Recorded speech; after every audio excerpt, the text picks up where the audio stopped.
This is StayLit Love here, and I'm here to bring you a lituation as above, so below for the astrology forecast this month, February 2019.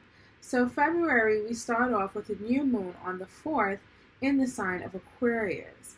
Aquarius is a very innovative, future-orientated sign that is really about progressiveness and pretty much being your authentic self.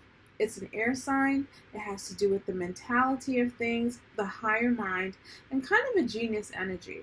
So activating the new moon energy for this month, we're looking at a lot of things moving forward, the future. And how better is that considering that, this is the beginning of the year. People are still setting in their New Year's resolutions. I like to call them more of intentions. Especially for the new moon, it's perfect to really set your intention. So this would be a really great time to have a ritual where you're setting your intentions about what is it that you are projecting in the future. We also have some planet aligning as well, which is Jupiter, which is a really benefactor planet. It's one of my favorite planets. It's the largest planet in the solar system. And Jupiter is a fire sign. Its rule is fire energy. It's ruled by Sagittarius. Well, it rules over Sagittarius. And so when you have an air and a fire sign, they're very complementary. So this is a sextile. The meeting of these two planets, considering that I believe this new moon is at 15 degrees Aquarius, and right now Jupiter is at 18 degrees.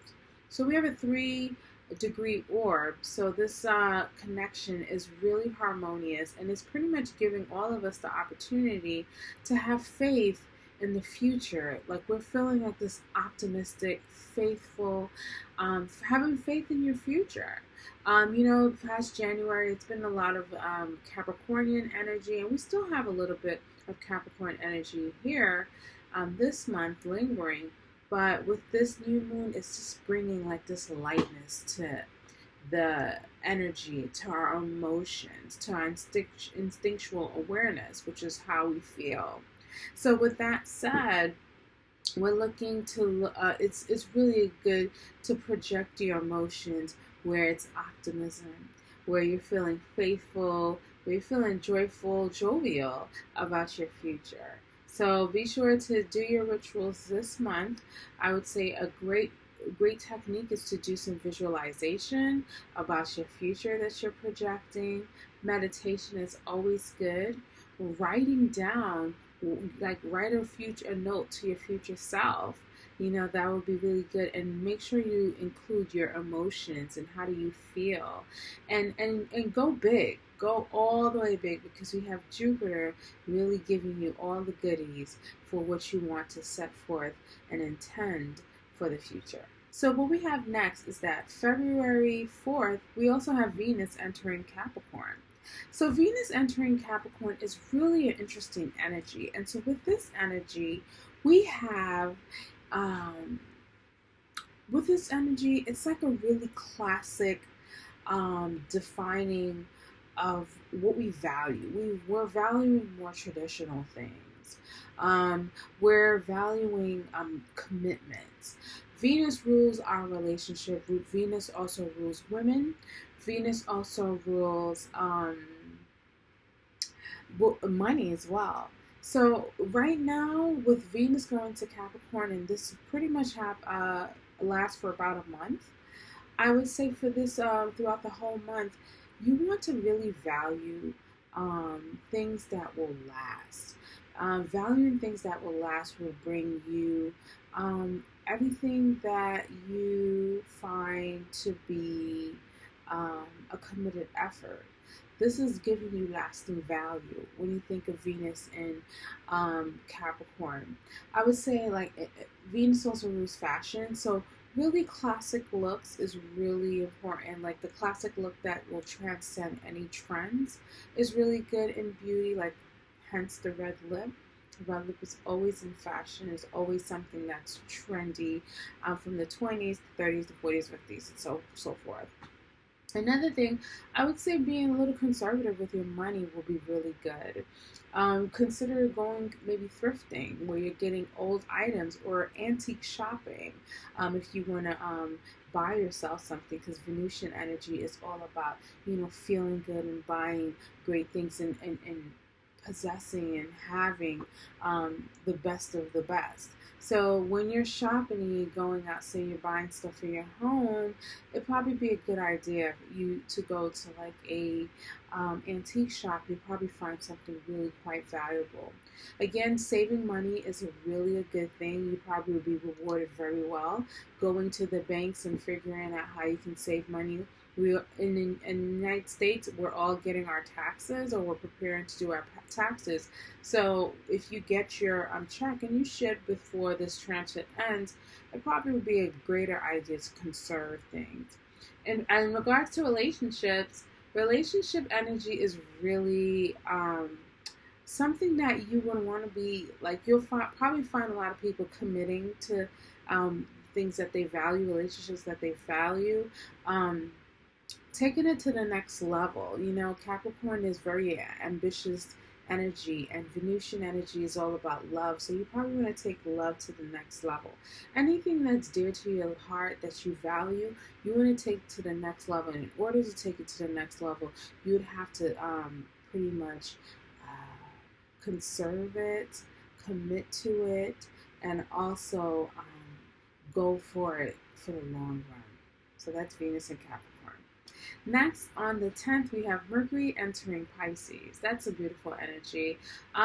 Mercury, we know, a lot of people know about Mercury. I would say a lot of people learn about astrology, or that's their gateway to astrology, through the Mercury retrograde. So Mercury retrograde, it rules our mindsets, the way we think, the way we communicate, technology around us, driving. It even rules our cousins as well, our community, our close-knit community and neighborhood as well.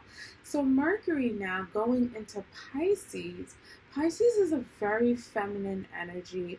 It's an energy that's very nebulous, very spiritual, very abstract. So when we talk about Mercury going into Pisces, the energy is really quite, our mind is really non-linear. We're not really thinking pretty objectively or logically.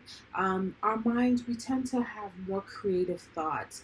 We tend to probably get downloads from, I don't know how I figured that out, but it's like something that could be maybe from a dream.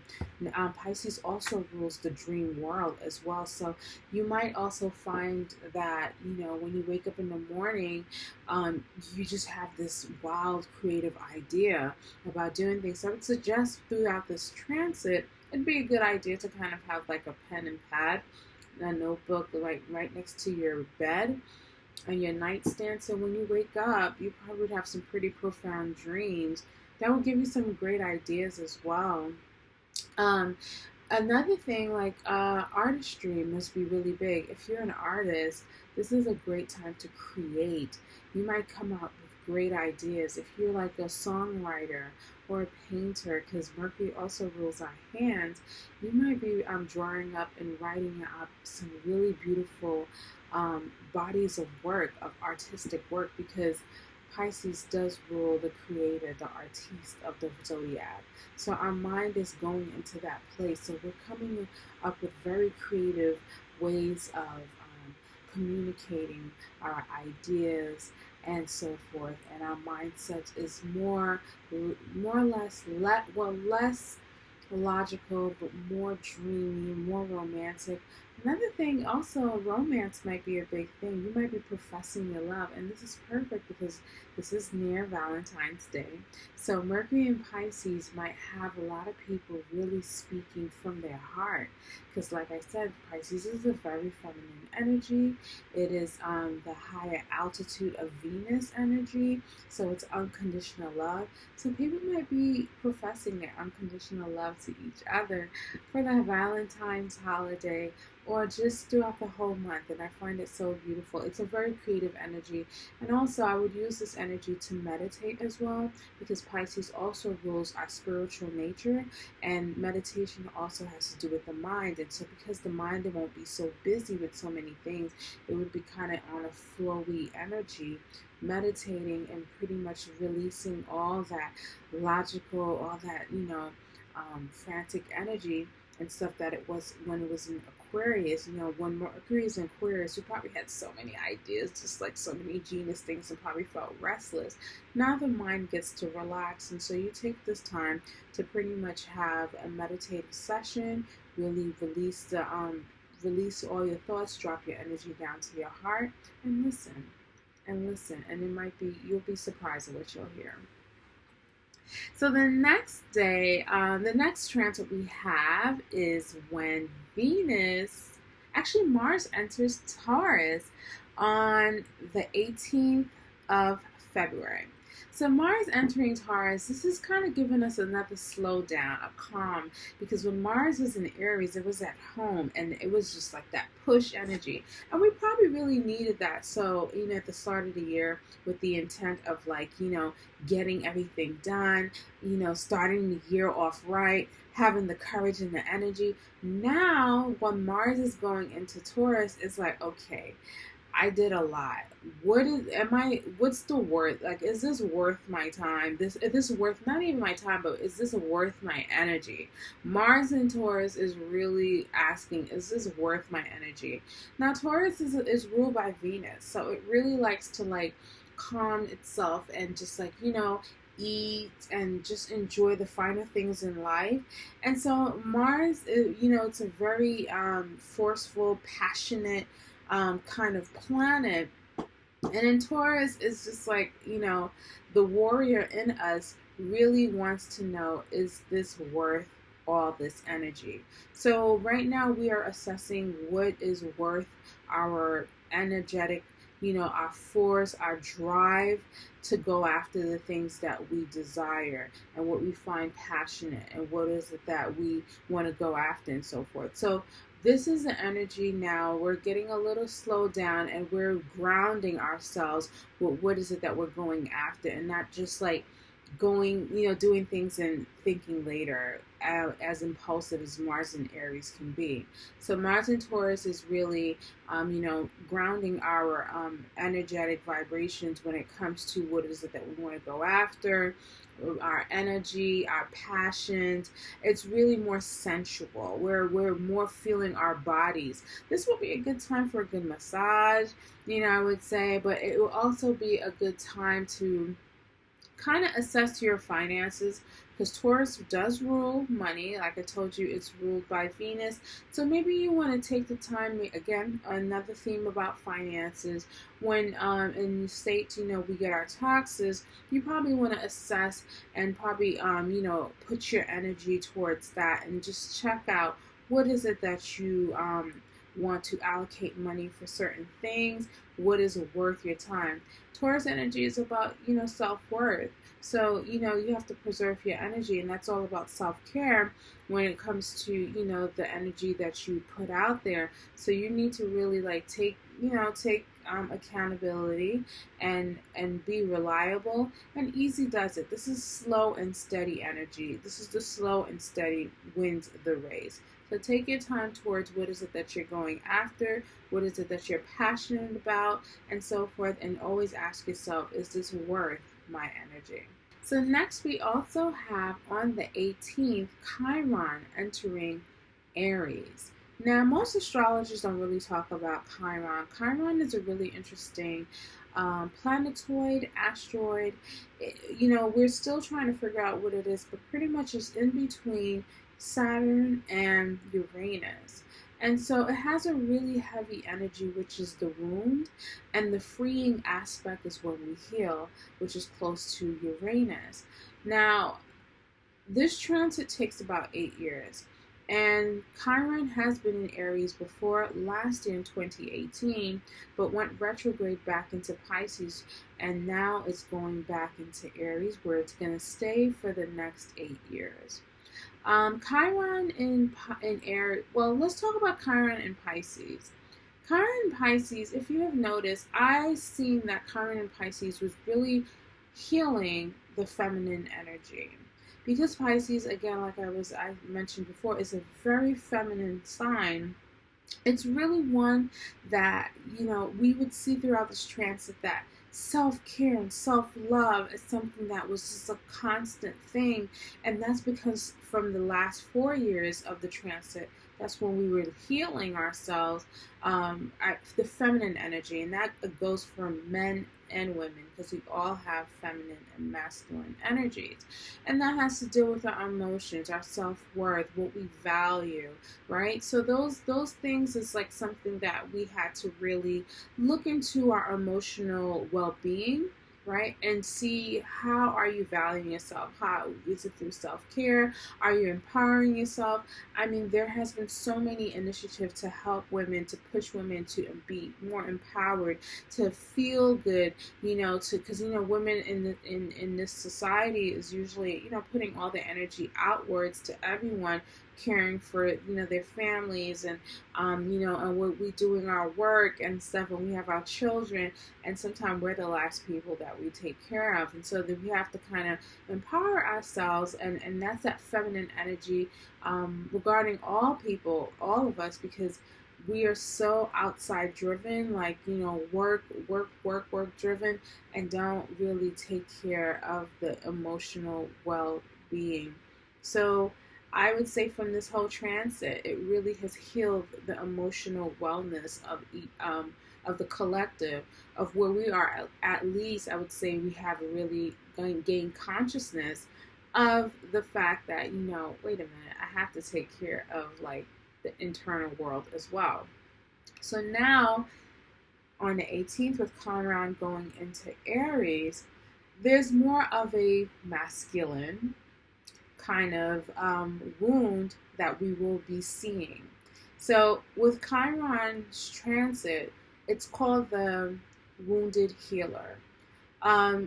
It's pretty much the mythology that comes with it is that there was a medicine man who shot himself, who had a bow and arrow. He was actually a centaur, kind of like the symbol for Sagittarius, half man, half horse, or half beast. And so he was more of a medicine man, an herbalist, and so forth. And his medicine, he shot himself in the foot. So it's like it's like he has the medicine to heal, but also it poisoned him, and he was unable to like really fix himself.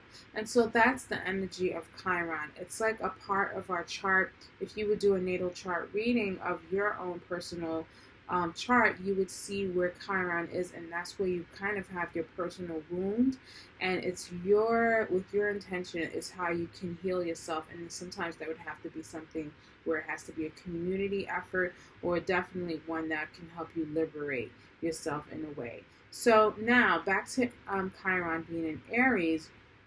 Aries is a very masculine energy. It's very, go after, it's the first of the sign. It's very powerful. It's not powerful, but more or less takes initiative, takes drive. It rules the body, it rules the head, right? And last time Chiron was in Aries, I find it really interesting, was during the Vietnam War. And this is the first time we saw like the wounded soldier. This was the first time we saw like the real repercussions of war. We saw our men coming back, and they were wounded. And Mars and Aries energy is usually known as the warrior, as the soldier. So we were seeing the wounds of that. But at this right now with this transit, I think we're seeing how the masculine energy needs to heal. And I think with last year, with the Me Too movement, we've noticed how men of power have taken advantage of, their status with, all the allegations and the rape and everything that was going on throughout the whole Me Too movement. And we're all looking like, wait a minute, this isn't right, and this is something that's been going on right now. So I think that's the beginning of seeing the wounding of the masculine energy. We also have another buzzword that's going on, which is toxic masculinity. I attest that to Chiron and Aries, and that probably was happening when Chiron is in Aries last year.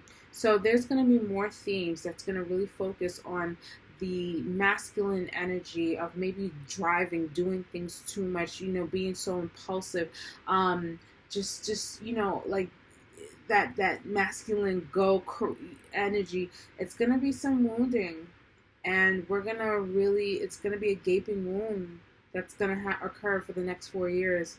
And I would have to say within 4 years after that, that's when we're gonna start healing that energy. So how will you start healing your masculine energy?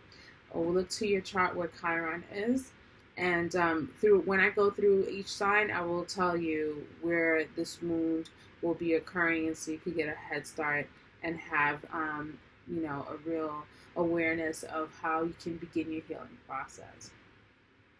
So the next one, on the 19th, we have a combination, the full moon in the sign of Virgo. So Virgo is the sign of service. It's a sign of servitude.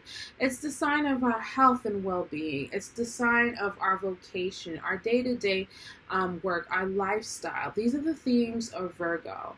And so there's going to be a full combination, a wrapping up of those themes that was mentioned.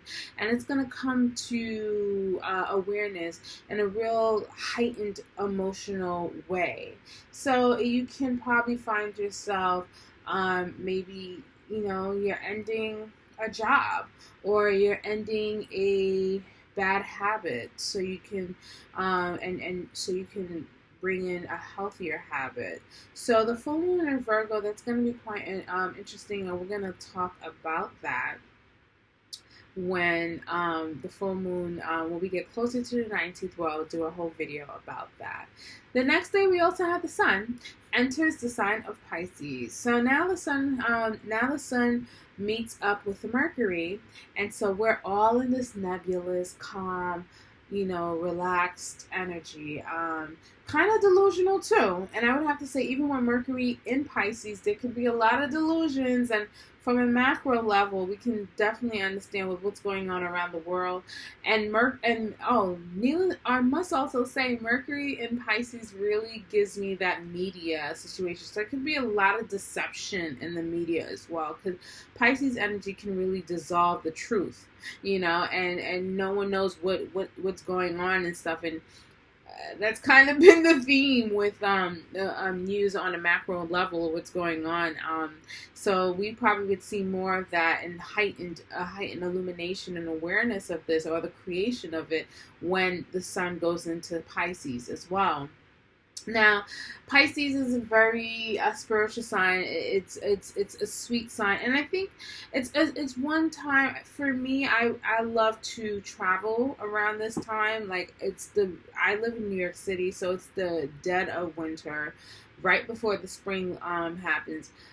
Fares are really cheap and stuff wherever you want to go around the world, and so when you are doing with the sun in Pisces, it's like such a good time to retreat, because it's right before, the new beginning, when Aries season begins, where pretty much this is when, spring starts and things starts to blossom. So this is the end of the winter. This is the ending of the cycle, the zodiac cycle, and so forth. And, it's a time to relax. It's a time to rest. It's a time to rejuvenate yourself. It's a time to heal. It's a time to love. It's a time to create. You might want to you might probably have cabin fever, so you're probably inside a lot, and you just want to create something that you can launch the next season. So look out for the sun in Pisces, where you'll feel this creative, nebulous, relaxed energy.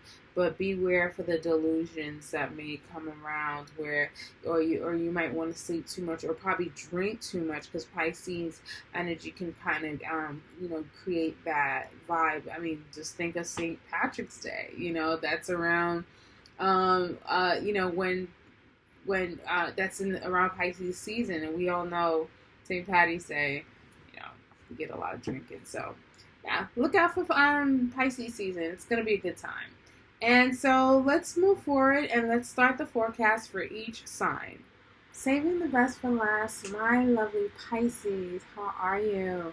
So now, beginning of this month, we have on the February 4th, an Aquarius new moon. This is activating a very familiar space, which is the 12th house, which is your ruling house. And you're probably having really deep feelings that you just can't even pinpoint. You don't even know if it's yours, but you're still feeling optimistic and about your dreams, about all the dreams that you have, that you really like this. You see your future self. You're feeling this. This is something that you can definitely create. You're feeling really quite optimistic, and I would suggest that using this whole 12th house energy, that meditation rituals will be profound for this new moon. For this new moon ritual. So whenever time you're watching this, if like before the middle of the month, I definitely suggest to like just meditate and feel and see and just feel what comes to you. There's something outside of you, that your higher mind, your crown chakra is really wanting to download some information of what your future is looking like. And if you don't find meditation something you like to do, why not create a vision board? Create a vision board, because right now your vision and how you can imagine your future is really speaking to what you're feeling. Listen to your heart. Your heart is an indicator that's giving you that hope, that feeling of what your future holds. Manifesting your future is totally ideal. Go for it, dream big, and you will see how you'll be able to take the steps in doing the work to make this dream a reality. That same day, you have Venus going into Capricorn on February 4th, and this is activating your 11th house. So Venus rules like all the stuff that we love, things that we primarily value, we find worthy. These are relationships, jewelry, beauty, and so forth, and also money. And going into the sign of Capricorn, there's a real serious energy that's being ignited here. And this is within your 11th house. We've also had Saturn going into the 11th house. So there's a really serious way of how you go about speaking to your community, communicating, conversing, really interacting with your friends and so forth, which is what the 11th house rules. This is also your hopes and wishes. So you're getting really serious about attracting what is it that you hope and wish for the future. And Aquarius energy definitely has been helping you with this, as the Aquarius new moon, as the Aquarius energy is the ruler of the 11th house. So your future self is really calling to you. And if it's ways, and with Venus in Capricorn activating the 11th house that is ruled by Aquarius, I hope you're following me here. This is really bringing that concrete notion that I've already been seeing and feeling, that is coming to reality. Your dreams, your hopes and wishes is really coming to reality. And it seems that your friends could really help you with this. So find the value, the lasting value within your community, even within social media where you can secure what is worthy within your circle. This way you'll attract the commitment it takes for you to be hopeful about your dreams and your wishes becoming a reality, Pisces. Next, on the 10th of February, we have Mercury entering your sign, Pisces. So everyone wants to speak to Pisces when Mercury enters Pisces. Mercury is the mindset, the thoughts, the ideas. It's what we speak of. It's the what we write about, what we communicate, what our technology. And in Pisces, right now, a lot of people, if you're really an air sign, this might be faulty, but for you, this goes really great. Your creative self is amazing. Everything you say is just like, it just hits right on the money. It just fits. And this is acting on your first house. So conversations and communications become the center of your thought. You are the center of the thought. Everyone's listening to you, Pisces. So be sure to really step up to the plate and say what is it that you have in your mind and speak your truth. It's a good time to send that proposal, right? And make it as creative as possible, because people is dying to hear about your creative endeavors. And signing contracts will be good as well. call your family, your close family, your cousins, as Mercury also rules your friends, your close cousins in your community and so forth.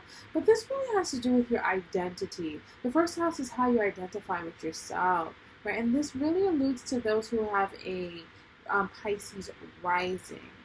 For Pisces Sun, that's what you're creating, and for Pisces Moon is how you're feeling, right? So now with Pisces in that first house activation, it's really talking about of what is it that you're creating, your personality, your body. And it's just like everybody wants to see and speak to you. You might want to do a speech during this time, as Mercury will be in Pisces for quite some time, because we'll probably have our first retrograde in that sign of Pisces next month, and we'll discuss that. So really enjoy this energy before it goes into retrograde. Speak your truth, send those contacts, connect with people you want to, because everybody wants to hear, speak, and read what you have to say, Pisces. Next, on the 18th, we have Mars entering Taurus, and this is activating your third house. Mars is how we initiate, how we activate, how we go after things, how we are passionate, and it's entering Taurus. Taurus is how we sustain, what we value, what we possess, what we call our own. What is it that we have? And so Mars entering Taurus is really that energy. It's like, slow and steady wins the race. Using your energy in a valuable way. Thinking and looking at, is this worth my time? Is this not worth my time, but worth my energy? And this is activating your sixth house. I'm sorry, this is not active. Mars entering Taurus is activating your third house. Excuse me.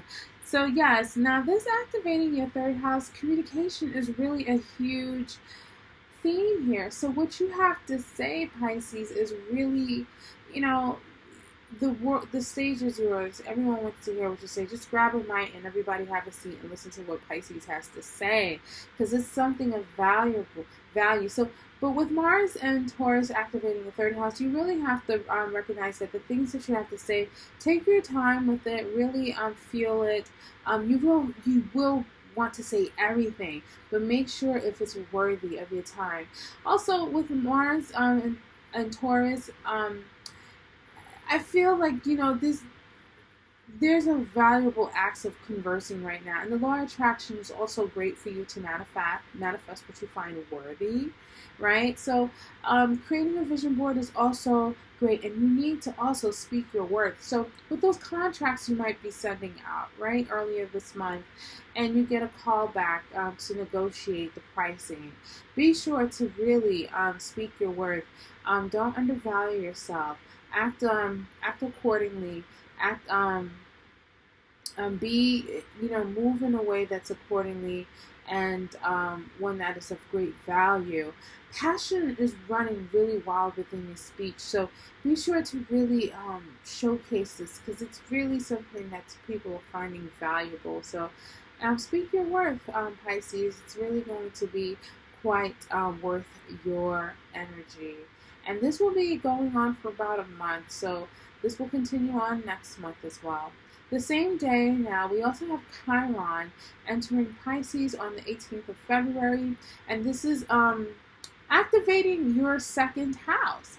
So Pisces, sense of worth and value is going to be something that this huge cycle that we're entering, and when I say huge cycle, Chiron and Aries is going to be there for about 8 to 9 years, guys. So this energy has to do with our wounding and how we heal. And that's the energetic vibration of Chiron, which is a asteroid that moves like a planet. I call it a planetoid, but that's just me. And it's in Aries. Aries is how you identify the I am mantra of the zodiac. So I am worth, valuing, second house. This is how it's going to move. And so you're going throughout this 8-year transit, there's going to be a lot of wounds about how you identify with your self-worth, if you have issues with that, how you value your finances, like how you hold on to your possessions. But just understand that with this knowledge, the reason I put this in this video is because, I mean, I made this present. A lot of astrologers really don't like to speak about Chiron because they might find it like negative, but it's reality. And I feel like even if it's a challenging aspect or a challenging energy, knowing about this is better. You know, knowing is where you can do better. So we know that there is going to be some wounds about Pisces and how they identify with their self-worth, finances as well, and maybe how they look, beauty, because the second house also rules beauty and also family too. So with that said, knowing this, and this is Aries. Aries is a really, you know, impulsive energy that has a driving force. And so with taking action on identifying these wounds that we mentioned of the second house themes can quickly allow you to transform and liberate yourself from this wounding space and come to a place of healing. So you wouldn't, like, I would look at this transit as the first 4 years would be the wounding, and the next 4 would be 4 to 5 is the healing. But that can happen way much more faster with the knowledge of knowing this if you do the work, the self-healing work. And that's something that I'm pretty sure and confident that Pisces would be able to do. Again, this transit is going to be lasting for 8 to 9 years, but the awareness of this is vital for your healing capabilities. So next and lastly, on the 20th, we have the sun illuminating you, Pisces. It's all about you. Going into your first house, you'll be feeling quite vital. Your vitality, I should say, is going to grow. You're going to be feeling courageous. And happy birthday, Pisces. This is your season.